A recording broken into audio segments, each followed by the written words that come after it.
من کل زندگیم رنج میکشیدم، از همه کس، از همه چیز. ولی به یک نقطه ای از زندگیم رسیدم که دیگه نتونستم رنجی بیشتر از اون رو تحمل کنم و اون همه رنج‌ها و تنش‌های درونی خواسته قوی رو در من شکل داده بودن و آرزوم این شده بود که به آرامش و شادی درون برسم.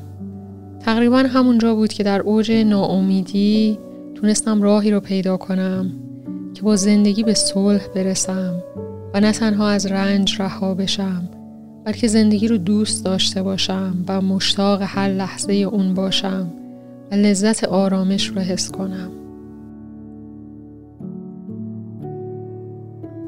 در واقع میشه گفت دلیل اون همه رنج‌ها و تنش‌های درونی ویژگی‌های خاصی بود که از بچگی داشتم.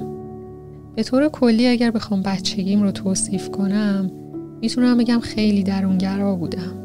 از همون بچگی حسام خیلی قوی بودن و نسبت به پیرامونم خیلی حساس بودم. بچه کم حرفی بودم، ولی با حسهای قوی که داشتم به خوبی میفهمیدم تو وجود بزرگترها چی میگذره و حتی بدون اینکه نیازی باشه کسی حرف بزنه میفهمیدم تو وجودش چه خبره و چه حسی داره. و این باعث میشد تو هر محیطی که قرار بگیرم متاسفانه تنش‌ها و رنج‌های درون آدم‌ها رو حس کنم. خب خودم هم با وجودی که از بیرون شاید آروم به نظر می اومدم، ولی تو وجودم آرامشی به اون صورت نداشتم و با کوچکترین اتفاقی میتونم بگم کاملا به هم میریختم. متاسفانه همه نگاه هم میرفت به سمت بدیهای این دنیا و از همون بچگی دنیا به نظرم یه جورایی سیاه و زشت بود.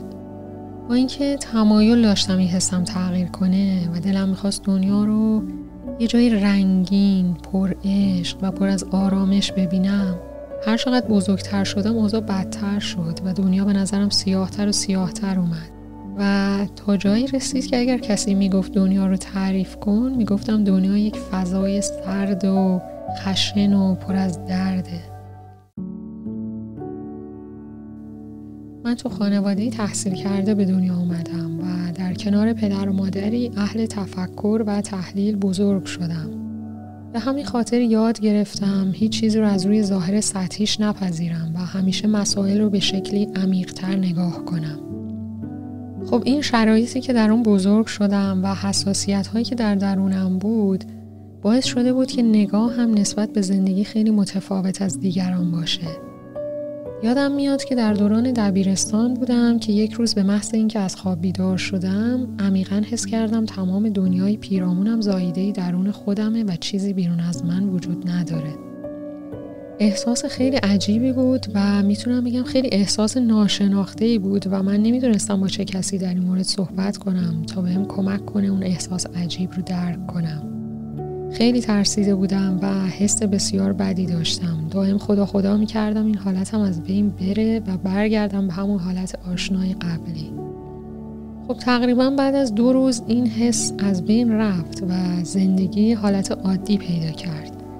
البته بعدها فهمیدم این حالت عادی یعنی من به همون ناآگاهی همیشگی یا به عبارتی خواب بشریت برگشته بودم. ولی چون حس آشنایی داشت برام امن و راحت به نظر می رسید.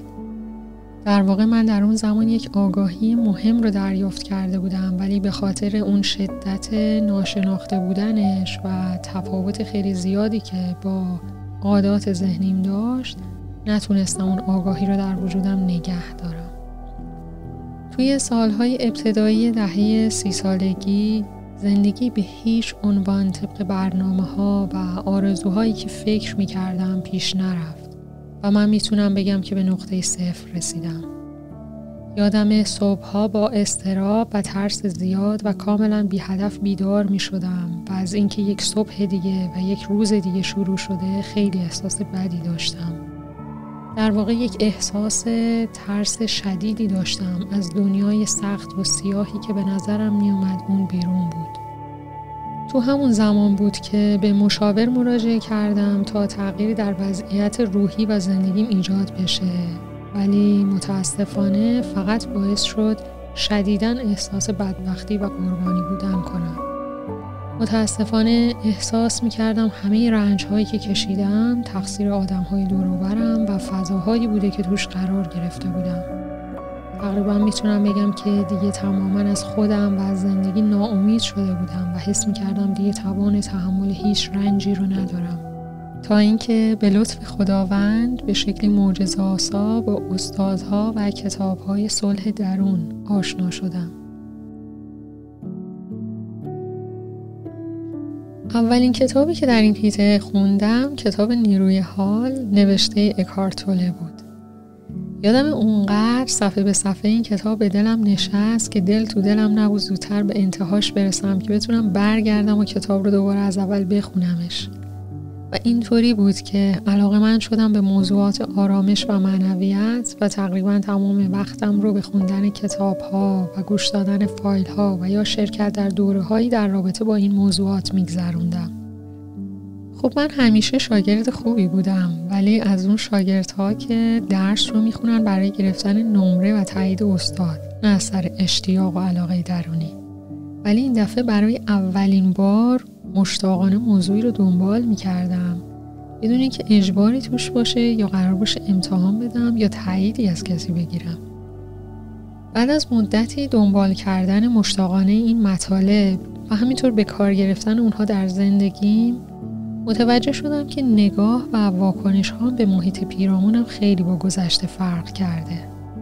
دیدم از چیزهایی که قبلا عصبانی و ناراحتم میکردن دیگه عصبانی و ناراحت نمیشم. حتی دیدم دیگه حوصله قصه خوردن ندارم.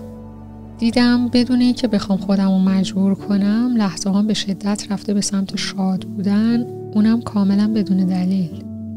و متوجه شدم ذهنم خیلی تغییر کرده و به ندرت چیزی هست که بتونه حالت درونم رو تحت کنترل خودش بگیره.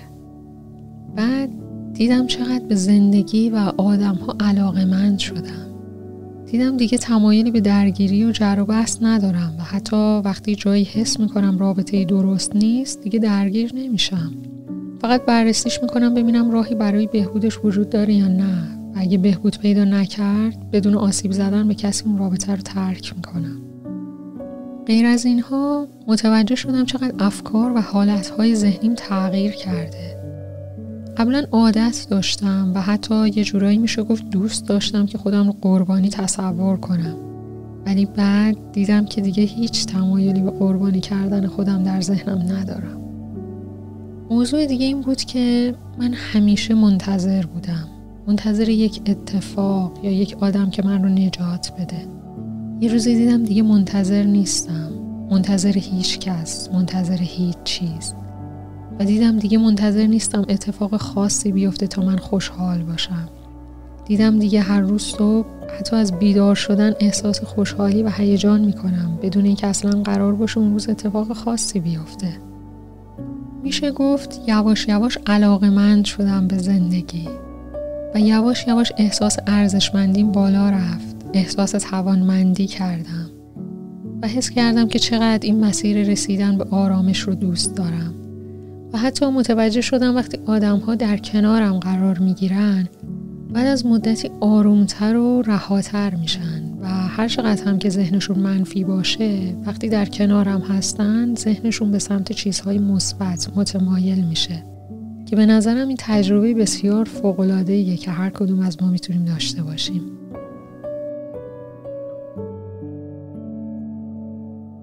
توی این سالها همزمان با تغییرات خودم متوجه شدم که باقی آدم‌ها هم صرف نظر از اینکه شرایط اجتماعی، سطح مالی و سبک زندگیشون چیه، کمبود و آرامش رو در زندگی حس میکنن و به همین خاطره که همه زندگی میدونن تا شاید بتونن جای خالی این آرامش رو با خیلی چیزهای دیگه پر کنن. ولی هر چقدر هم که تلاش میکنن طبیعتاً فایده‌ای نداره. خب از اونجایی که من رنج نبود آرامش و بعد هم لذت حضورش رو خیلی خوب حس کرده بودم، تصمیم گرفتم این مسیر رهایی رو با دیگران هم به اشتراک بگذارم. میدونم که توان تغییر کل دنیا رو ندارم، ولی میتونم با توجه به دانش و تجربه‌ای که دارم برای آدم‌هایی که مثل خودم به دنبال آرامش هستند هدایت کننده خیلی خوبی باشم. شما هم اگر روزی دوست داشتید این مسیر رهایی رو طی کنید، فقط کافیه به سایت ilhamsharifi.com مراجعه کنید. اونجا من اطلاعات بیشتری رو براتون آماده کردم که بدونید چطور و از کجا شروع کنید.